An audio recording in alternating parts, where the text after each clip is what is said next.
اللہ تعالیٰ نے سورۃ الرحمن میں انسان کی تخلیق کے بارے میں مختصر انداز میں اظہار فرمایا کہ خلق الانسان من صلصال کالفخار وخلق الجان من مارج من نار، کہ تیرے اللہ نے پیدا کیا انسان کو صلصال سے فخار کی طرح۔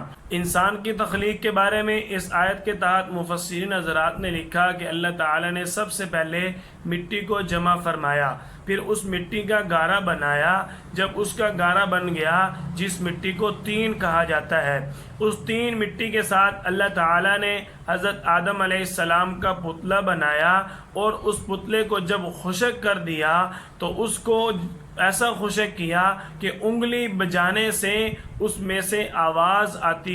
حضرت آدم علیہ السلام کو ابو البشر یعنی پوری بشریت انسانیت کا باپ کہا جاتا ہے۔ اسی طرح جنات میں بھی انوار البیان صفحہ 95 پر موجود ہے کہ جنات میں بھی ابو الجن جو ابلیس ہے، اس کو ابو الجن کہا جاتا ہے۔ جنات کی تخلیق کے بارے میں اللہ تعالیٰ نے فرمایا میں نے جنات کو آگ سے پیدا کیا۔ خلاصہ یہ ہے کہ انسان کو مٹی سے پیدا فرمایا، جنات کو آگ سے پیدا فرمایا، اور جس چیز کی نسبت جس کی طرف ہو اس نے اسی کی طرف لوٹ کے جانا ہے۔ گویا کہ انسان کو اللہ تعالیٰ نے مٹی میں ہی بھیجنا ہے۔